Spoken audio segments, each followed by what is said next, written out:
हमने देखा था कि माइक और डेव रेड क्वीन को हील करके वहाँ से भाग आए थे और वह एंसेस्ट्रल हॉल की तरफ बढ़ रहे थे, क्योंकि उन्हें लग रहा था कि रेड क्वीन उन्हें वहाँ नहीं मार पाएगी। लेकिन रास्ते में उन दोनों को कैप्रिकॉर्न डीमंस और उनकी लीडर दिखती है जो फिशेस का शिकार कर रहे थे।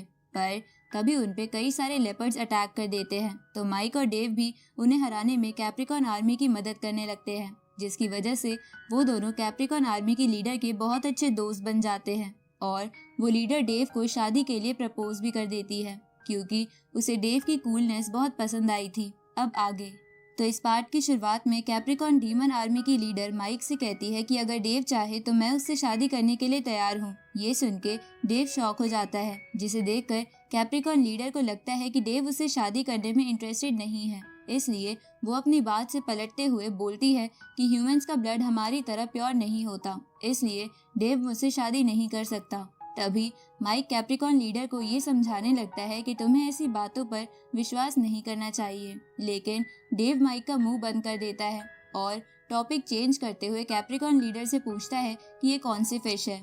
इस पे वो लीडर कहती है कि ये रेड गोल्ड फिश है जो कि फायर एलिमेंट रखती है, लेकिन ये हमेशा ठंडी लेक्स में ही पाई जाती है। साथ ही ये सिर्फ हमारा पेट ही नहीं भरती, बल्कि इनके पेट के अंदर आइस फायर नाम का ट्रेजर होता है जो कैप्रिकॉर्न डीमंस के लिए काफी कीमती होता है। साथ ही वो कैप्रिकॉर्न लीडर माइक और डेव को बताती है कि इन रेड गोल्ड फिशेस को पकड़ना उसका एक टेस्ट था। ये सुन के माइक इस बारे में पूछता है।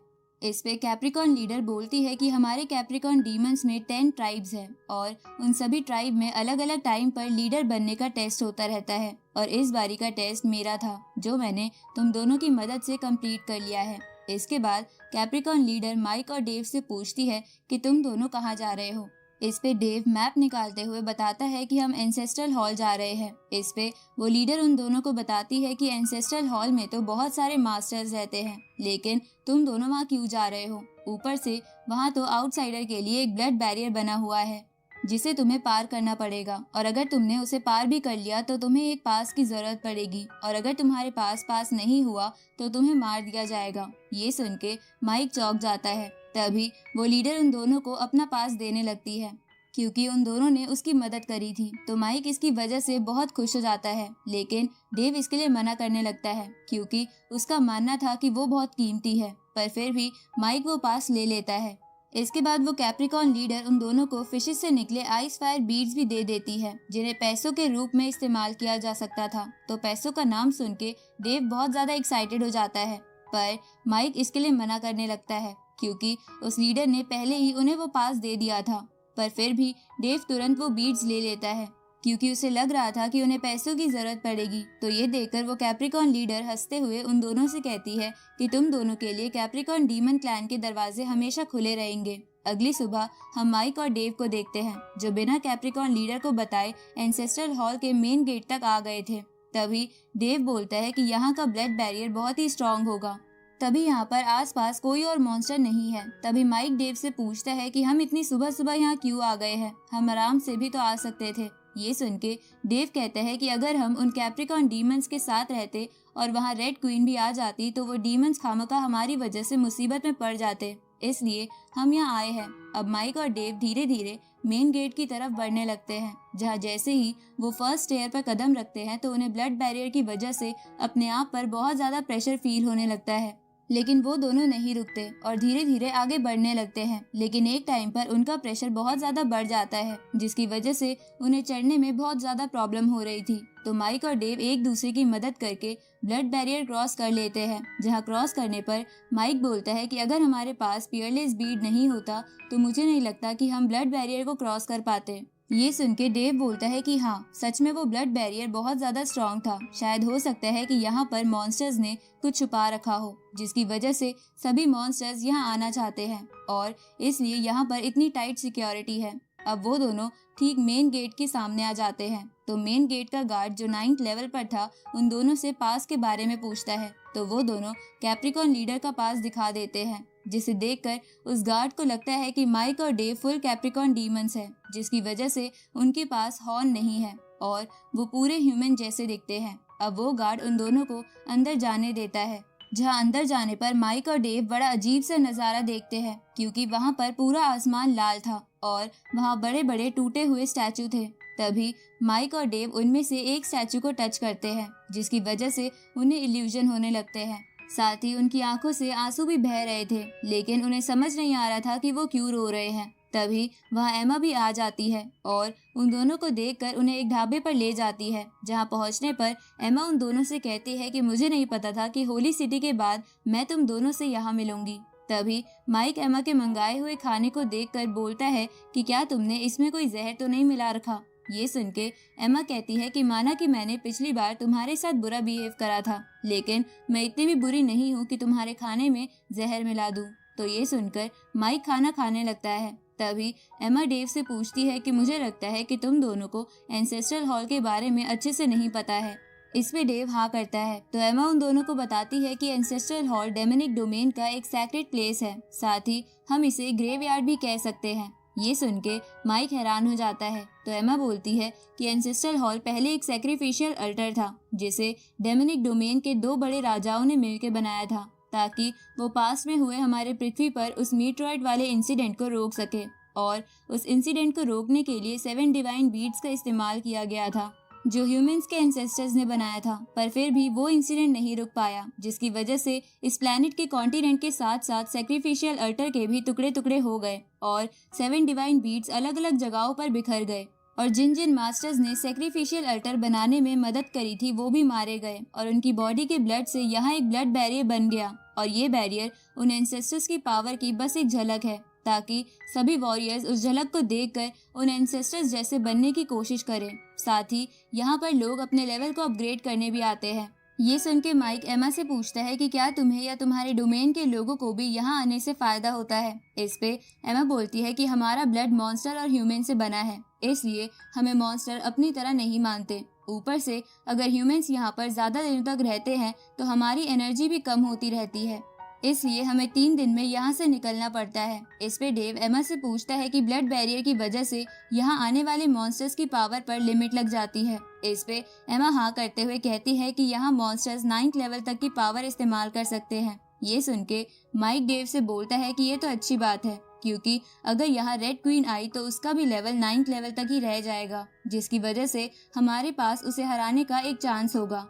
इसके बाद एमा उन तीनों के चारों तरफ एक बैरियर बना देती है, ताकि उन्हें कोई देख और सुन ना सके। जिसके बाद वो उन दोनों से कहती है कि तुम दोनों ने ब्लड बैरियर पार कर लिया, साथ ही तुम अब 8 लेवल पर भी हो, तो जरूर तुम्हारी पियरलेस बीड ने मदद की होगी। ये सुन के माइक कहता है कि तुम अब भी उस पियरलेस बीट के बारे में सोच रही हो, कहीं तुम ये बात बाकी मॉन्स्टर्स को तो नहीं बताना चाहती। ये सुन के एमा मना करते हुए कहती है कि जब इस प्लेनेट पर पास्ट में वो इंसिडेंट हुआ था, तब एंसेस्टर्स के पास उस मीटरॉइड को रोकने के 2 रास्ते थे, लेकिन उन्होंने 7 डिवाइन बीट्स को चुना, पर वो फिर भी फेल हो गए, क्योंकि डेमोनिक डोमेन वाले एंसेस्टर्स को इन बीट्स के बारे में अच्छे से नहीं पता था। इसके बाद एमा उन दोनों से पूछती है कि क्या तुमने कभी 7 सेंट्स के बारे में सुना है। इस पे वो दोनों हाँ करते हैं। ये सुन के एमा बोलती है कि तब तो तुम्हें ये भी पता होगा कि पियरलेस बीट का कोड तुम्हारे एंसेस्टर्स ने नहीं बनाया था। ये सुन के वो दोनों चौंक जाते हैं, क्योंकि उन्हें लग रहा था कि पियरलेस बीट का कोड तो उन दोनों एंसेस्टर्स ने ही बनाया होगा, जो उन्हें अक्सर पैरेलल वर्ल्ड में दिखते हैं। इसलिए वो दोनों एमा से इस बारे में और पूछते हैं। ये सुन के एमा कहती है कि 7 सेंट्स का नाम सुन के तुम्हें लगता होगा कि वो 7 पावरफुल लड़कियां हैं, लेकिन असल में वो 8 थी, क्योंकि हमारे सिल्वर लोटस क्लैन की लेडी असल में ट्विंस थी। लेकिन उन दोनों ने इस बारे में किसी को नहीं बताया और अपने आप को सिंगल पर्सन ही शो करा। ये सुन के माइक वो एमा का बनाया हुआ बैरियर देखते हुए कहता है कि तुम्हारे क्लैन के पास एक ऐसी पावर है जिससे तुम एक पर्टिकुलर प्लेस को बाकी दुनिया से अलग कर सकते हो, तो कहीं वो पियरलेस बीट की पावर के पीछे तुम्हारे क्लैन का ही तो हाथ नहीं था। इस पे एमा हाँ करते हुए कहती है कि पियरलेस बीट का कोर उन दोनों सेंट्स के हार्ट से ही बना है, और इसलिए मुझे वो पियरलेस बीट चाहिए, क्योंकि उसके अंदर हमारे एंसेस्टर्स का ब्लड है, और इसलिए ही मैंने तुम दोनों को होली सिटी में इतना परेशान करा था, पर मैं उस बात के लिए बहुत ही शर्मिंदा हूँ। ये सुन के डेव एमा से पूछता है कि तो आखिर तुम्हें हमसे क्या चाहिए। इस पे एमा बोलती है कि तुम मुझे वो पियरलेस बीड दे दो, क्योंकि वो बीड हमारी एंसेस्टर के ब्लड से बना है और हम ही उसे फुल पावर से इस्तेमाल कर सकते हैं। ये सुन के डेव एमा से पियरलेस बीड एक्टिवेट करने का स्पेल पूछता है, लेकिन इस बारे में एमा को कुछ नहीं पता था। तो डेव उससे बोलता है कि जब तुम उस बीड को एक्टिवेट करना ही नहीं जानती, तो तुम ये कैसे बोल सकती हो कि तुम उस बीड को हमसे ज्यादा अच्छे से इस्तेमाल कर सकती हो। तभी माइक भी इस बात से एग्री करते हुए बोलता है कि हम उस फियरलेस बीट को अपनी बॉडी से बाहर नहीं निकाल सकते। ऊपर से हम तुम पर ट्रस्ट क्यों करें? तुम ही वो हो जिसने होली सिटी में हम पर हथकड़ी लगा के हमें परेशान करा था। ये सुन के एमा माइक से कहती है कि क्यों ना तुम मुझे वो फियरलेस बीट दे दो और बदले में मैं तुमसे शादी कर लूंगी। ये सुन के डेव शॉक हो जाता है और उसके मुंह से सारा पानी निकलकर माइक के मुंह पर गिरता है, जिसकी वजह से माइक को गुस्सा आता है। आगे डेव एमा से बोलता है कि तुम तो सिल्वर लोटस क्लैन की सेंट हो और मैंने तो सुना है कि वहाँ की सेंट शादी नहीं कर सकती। इस पे एमा कहती है कि अगर तुम मुझे वो पियरलेस बीट देते हो तो मैं वो रूल तोड़ने को तैयार हूँ। इसके बाद एमा डेव को भी शादी का प्रपोजल देती है, लेकिन डेव ये कहते हुए मना कर देता है कि मैं एक बच्ची से शादी नहीं कर सकता। ये सुन के एमा माइक की तरफ देखने लगती है तो माइक उससे कहता है कि मैं भी तुमसे शादी नहीं कर सकता, क्योंकि असल में मेरी गर्लफ्रेंड रेड क्वीन है जो तुमसे कई ज्यादा ब्यूटीफुल है और मैं उससे बहुत प्यार करता हूँ। उसी वक्त वहाँ रेड क्वीन आ जाती है और बैरियर होने के बाद भी ये सब सुन लेती है, जिसके बाद वो उस बैरियर को तोड़कर एमा को वहाँ से जाने को बोल देती है। तो एमा भी चुपचाप वहाँ से चली जाती है, क्योंकि बैरियर टूटता देख उसे रेड क्वीन की पावर का अंदाजा हो गया था। अब रेड क्वीन माइक से पूछती है कि अभी थोड़ी देर पहले तुमने क्या बोला था। इस पे माइक बहाने बनाते हुए वो बात टाल देता है और रेड क्वीन से कहता है कि ये एंसेस्ट्रल हॉल है और तुम हमें यहाँ कुछ नहीं कर सकती। ये सुन के रेड क्वीन कहती है कि ये बात मुझे पता है, मैं यहाँ बहुत पहले से ही आई हुई हूँ। तभी रेड क्वीन वहाँ पड़े खाने को देखने लगती है, लेकिन उसे वो खाना पसंद नहीं था, इसलिए माइक और डेव उसके लिए अच्छा अच्छा खाना मंगवाते हैं। जिसके बाद रेड क्वीन एक के बाद एक बहुत सारे खाने के कटोरे और कैप्रिकॉन लीडर के दिए हुए वो मार्बल्स खत्म कर देती है, जिसकी वजह से होटल का सारा खाना खत्म हो जाता है। तो माइक एंड में अपनी वाइन भी रेड क्वीन को दे देता है और मन में सोचता है कि ये कितने जन्म से भूखी है। इसके बाद वो रेड क्वीन से बोलता है कि तुम्हें शायद नहीं पता होगा, पर जब तुम इंजर्ड थी तब हमने ही तुम्हें बचाया था। इस पे रेड क्वीन कहती है कि मैं एंसेस्ट्रल हॉल में 10 दिनों से हूँ और मैं यहाँ तुम्हारे लिए नहीं आई थी, बल्कि मुझे तो यहाँ कुछ ऐसी चीज ढूंढनी थी जिससे मैं अपना लेवल बढ़ा सकूं। लेकिन जब मैं यहाँ पहुंची तो मुझे पता चला कि जो चीज मेरा लेवल बढ़ाने में हेल्प कर सकती थी वो अब मेरे किसी काम की नहीं है और ये सब सिर्फ तुम दोनों की वजह से हुआ है। ये सुन के माइक रेड क्वीन से पूछता है कि इसमें हमारी क्या गलती है, पर तभी उसे याद आ जाता है कि ऐसा शायद उस रात हुआ होगा जब अचानक से उन दोनों की एनर्जी रेड क्वीन में जा रही थी, जब वो दोनों रेड क्वीन को हील कर रहे थे। अब माइक रेड क्वीन से बोलता है कि हम तुम्हें सच तो बताना चाहते हैं, पर तुम हमारी बातों पर विश्वास नहीं करोगी। इस पे रेड क्वीन कहती है कि उस दिन के बाद से मैं तुम दोनों को सेंस नहीं कर पा रही हूँ और मुझे तो पता भी नहीं था कि तुम दोनों मुझे यहाँ मिलोगे। इसके बाद रेड क्वीन उन दोनों को अपने साथ चलने के लिए बोलती है, तो वो दोनों भी उसके पीछे पीछे एक जगह आ जाते हैं जहाँ एक बहुत बड़ी आंट का स्टैचू था। तभी माइक धीरे से डेव को कहता है कि अगर तुम्हें थोड़ा सा भी खतरा महसूस हो तो हम दोनों को यहाँ से टेलीपोर्ट कर देना। इस पे डेव माइक से कहता है कि मुझे नहीं लगता कि अब हमें इससे खतरा है।